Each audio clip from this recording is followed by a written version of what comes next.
जय श्री राम दोस्तों, स्वागत है आप सभी का सुंदरकांड 9वें भाग में। इस 9वें भाग में बहुत ही अच्छी चौपाई का वर्णन किया गया है, जिसे पढ़कर और गाकर हम आपको सुनाने वाले हैं। आइए शुरुआत करते हैं। तब लागे कुशल ना जीव कहू, सपने हूँ मन विश्राम। जब लागी भजत न राम कहू, शोक धाम ताजी काम। देखिए इसका अर्थ, तब तक जीव कुशल नहीं और ना सब प्रेम भी उसके मन को शांति है, जब तक वह शोक के घर काम विषय कामना को छोड़कर श्री राम जी को नहीं भजते। देखिए कितनी अच्छी चौपाई है, इसमें सब कुछ वो लिखा हुआ है जो अवगुण आज हम करते हैं। ठीक है, देखिए आगे की। तब लागी हृदय बसत खल नाना, लोभ मोह माछर मद माना। जब लागी उर न बसत रघुनाथा, धरे चाप सायक कटि भाथा। लोभ मोह मस्तर डाह मद और मान आदि अनेकों दुष्ट तभी तक हृदय में बसते हैं, जब तक कि धनुष बाण और कमर में तरकस धारण किए हुए श्री रघुनाथ जी हृदय में नहीं बसते। ममता तरुण तमी अधियारी, राग दोस्त उलूक सुखकारी। तब लागी बसत जीव मन माही, जब लागी प्रभु प्रताप रवि नाही। ममता पूर्ण अंधेरी रात है, जो राग देश रूपी उल्लो को सुख देने वाली है, और ममता रूपी रात्रि तभी तक जीव के मन में बसती है, जब तक प्रभु आपका प्रताप रूपी सूर्य उदय नहीं होता। अब माए कुशल मीटे भय भारे, देखी राम पद कमल तुम्हारे। तुम कृपाल जा पर अनुकूला, ताहि न व्यापति विद भाव सूला। हे श्री राम जी, आपके चरण बिंद के दर्शन कर अब मैं हे श्री राम जी, आपके चरणा विंद के दर्शन कर अब मैं कुशल से हूँ, मेरे भारी भय मिट गए। हे कृपालु, आप जिस पर अनुकूल होते हैं, उसे तीनों प्रकार के भवशूल आध्यात्मिक, अवैदिक और अधिभौतिक ताप नहीं व्यापते। मैं निश्चर अति अधम सुभाऊ, शुभ आचरण कीन नहीं काऊ। जास रूप मुनि ध्यान न आवा, तहि प्रभु हरस हृदय मोहि लावा। मैं अत्यंत नीच स्वभाव का राक्षस हूँ, मैंने कभी शुभ आचरण नहीं किया, जिनका रूप मुनियों के भी ध्यान में नहीं आता। उन प्रभु ने स्वयं हर्षित होकर मुझे हृदय से लगा लिया। दोहा देखिए 47 नंबर की। आहो भाग्य मम अमित यति, राम कृपा सुख पुंज। देखे हूँ नयन बिरंच शिव, सेव्य जुगुल पद कंज। हे कृपा और सुख के पुंज श्री राम जी, मेरा अत्यंत आशीष सौभाग्य है, जो मैंने ब्रह्मा और शिव जी के द्वारा सेवित युगल चरण कमलों को अपने नेत्रों से देखा। सुनौ सखा निज कहाई सुभाऊ, जाने भूसुंड सांबो गिरि जाऊ।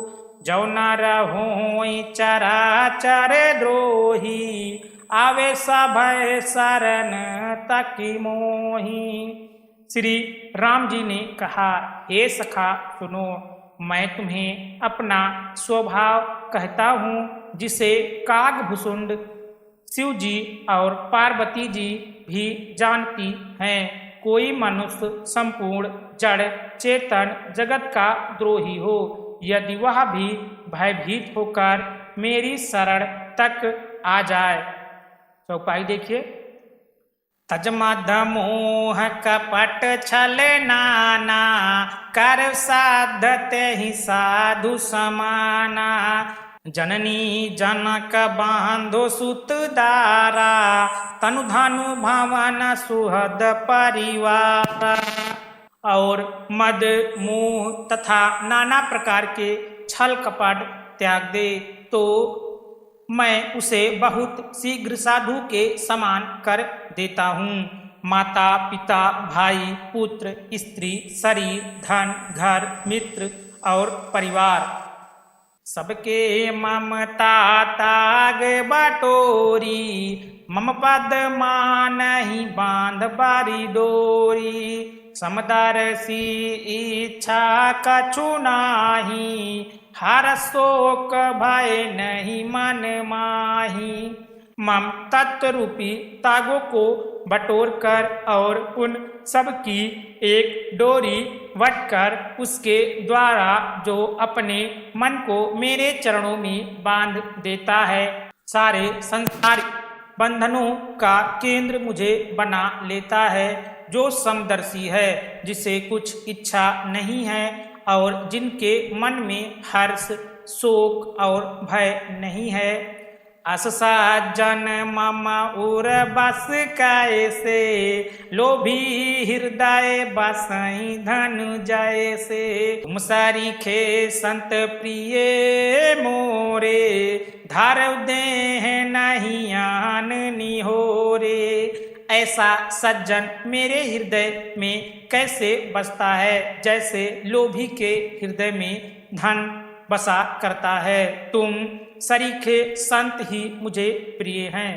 मैं और किसी के निहोरे से कृत्याग वश देह धारण नहीं करता। सगुण उपासक परिहित, निरतनीत दृढ़ नेम। ते नर प्राण समान मम, जिनके दीज पद प्रेम। देखिए, ध्यान से सुने कि श्री रामचंद्र जी ने कितनी अच्छी बात कही है इस दोहा के माध्यम से।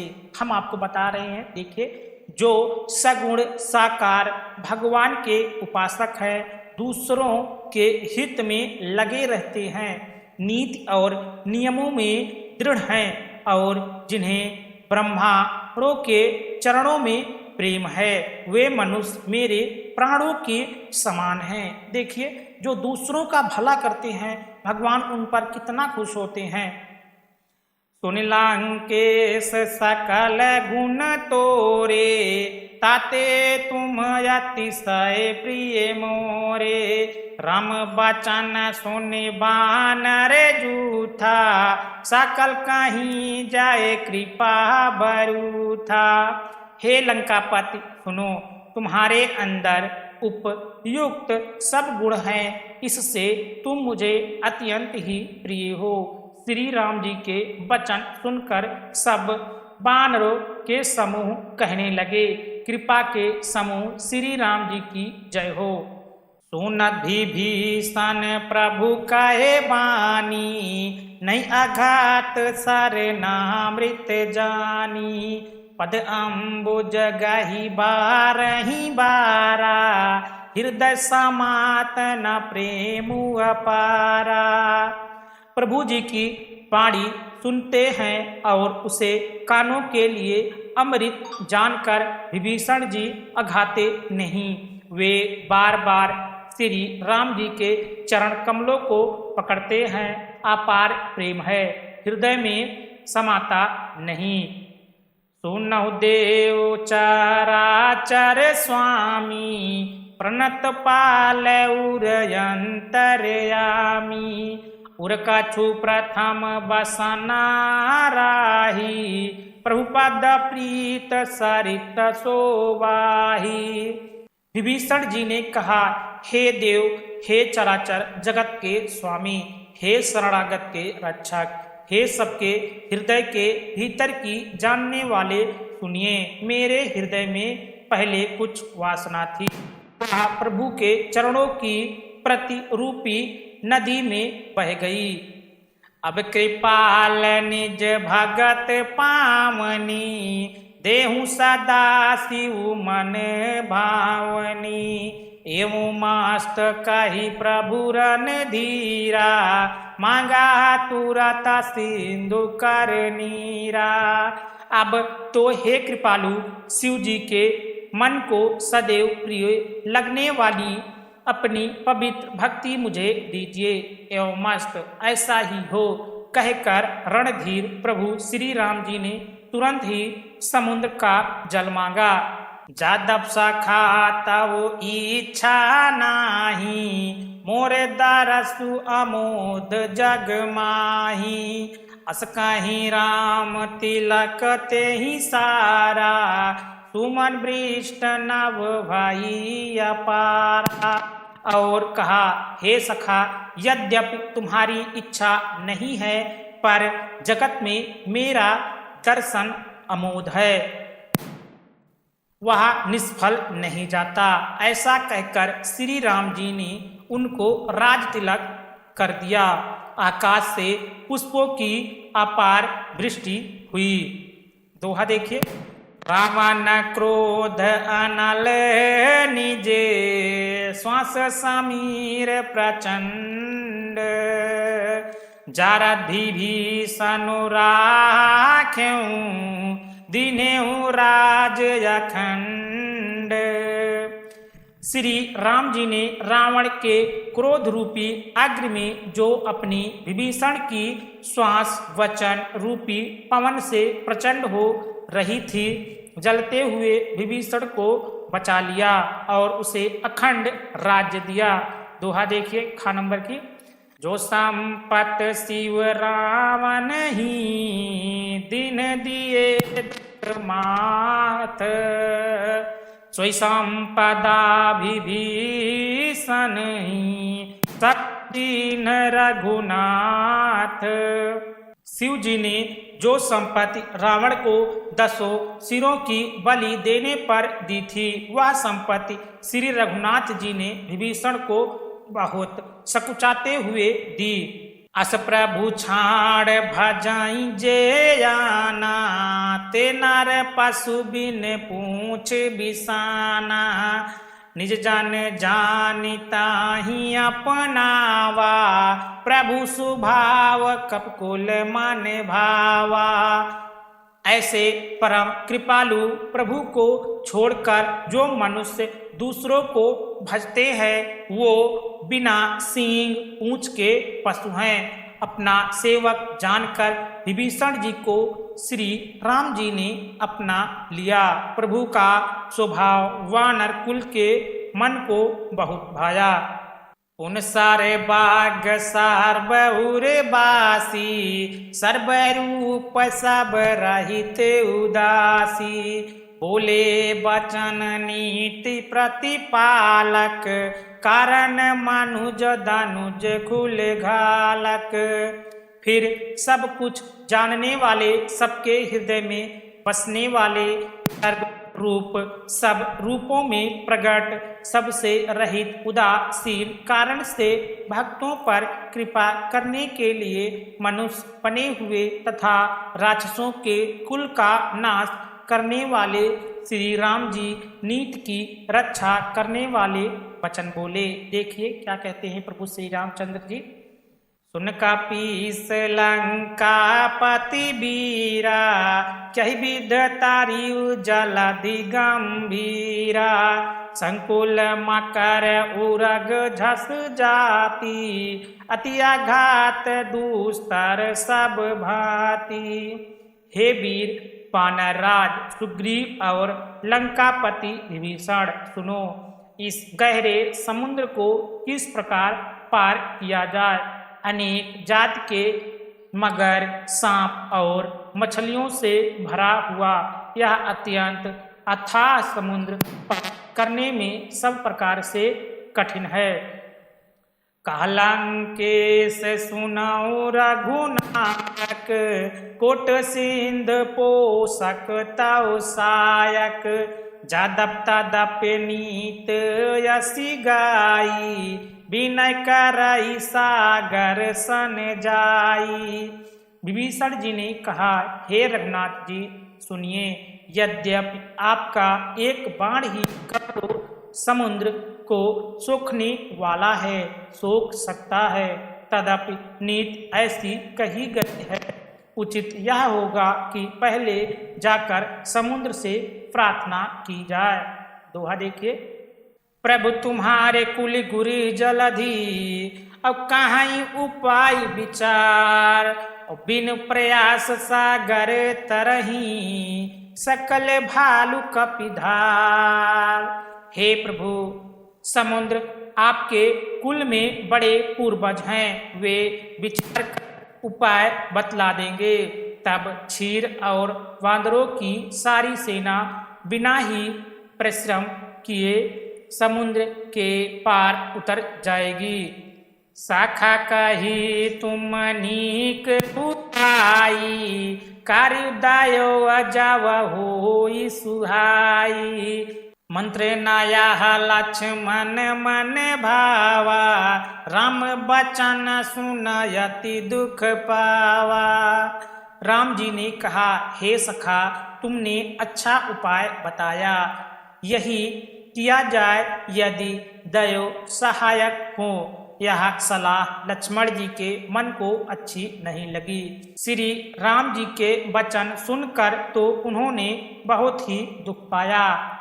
नाथ देव कर कवन भरोसा, सो साई सिंध करियो मन रोसा, कादर मन कहूँ एक आधारा, दयो दयो आलसी पुकारा।